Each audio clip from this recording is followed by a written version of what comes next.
5 years ago at St John's, Cambridge, we recorded a disc of Evening Canticles called Magnificat. That was closely followed by a second volume, but there was then a 30-month period when we weren't able to make any recordings at all because of the pandemic. So it was a great joy last year to be able to record a third volume in our series as we were seeking to rebuild the distinctive sound of the choir after such a long upheaval. Each volume of our series has contained music by Herbert Howells.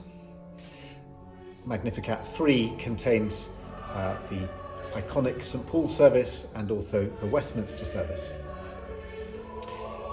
In fact, Howells composed 4 settings for Westminster Abbey, and I'm now sitting in the Abbey Library here with the manuscript of the Westminster service in Howells's very beautiful, distinctive script. Howells loved this place, and his ashes were buried here 40 years ago in the North Choir aisle, very close to the memorials to Elgar, Walton, Vaughan Williams, Stamford and others.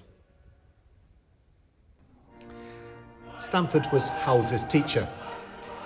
Magnificat 3 includes his classic setting in B-flat major, full of wonderful melody and heralding, perhaps more than any other work, a renaissance in the composition of Anglican settings of the Evening Canticles. It's also true to say that every volume in the series has contained a work written specifically for the St John's Choir. So this third volume includes the Magnificat and Nunc Dimittis written by Philip Moore in 2006. It's a charmingly understated work for with solo parts and for choir and chamber organ, clearly evoking the great first services of the late 16th and early 17th centuries. Magnificat 2 ventured outside the realms of the traditional Anglican repertoire with music by Arvo Pärt. In our third volume, we open with the richly textured and deeply expressive music of Pavel Chesnokov, the Russian composer. With the exception of the 3 works I've mentioned, all the rest of the album dates from the 20-year period between 1945 and 1965. As in the earlier albums, I have sought to demonstrate the extraordinary variety of approaches that composers have taken to these 2 timeless texts.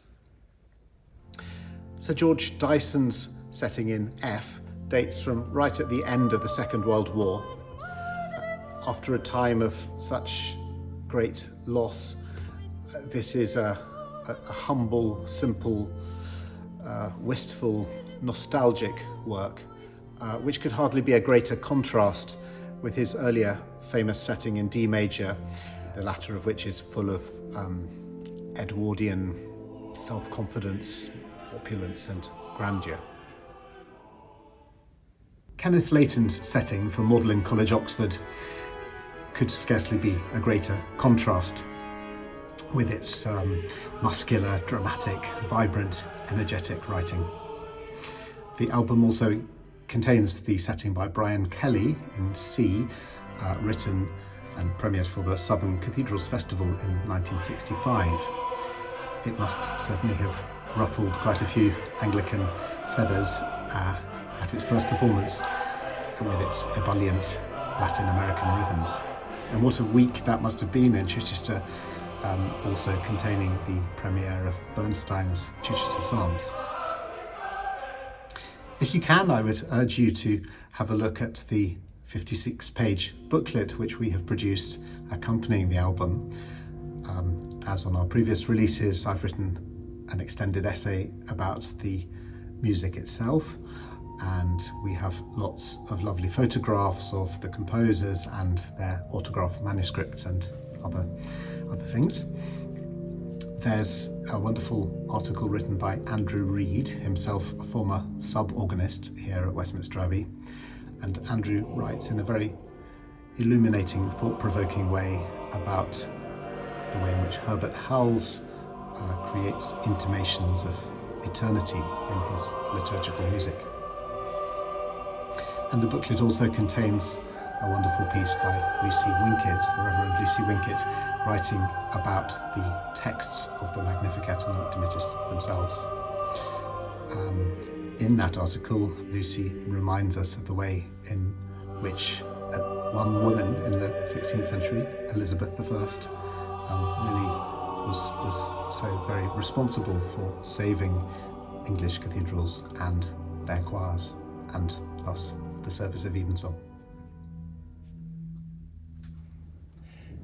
The people making up the choir of St John's, Cambridge, are ever changing. Each album is a snapshot of the choir at a very particular time in its history. I continue to urge prospective choral scholars to apply to this uniquely wonderful choir. As we release this album, the choir is just about to enter an exciting era under its inspirational new director, Christopher Gray. I wish Chris every possible success with the choir, and meanwhile, I hope you will all enjoy our new album.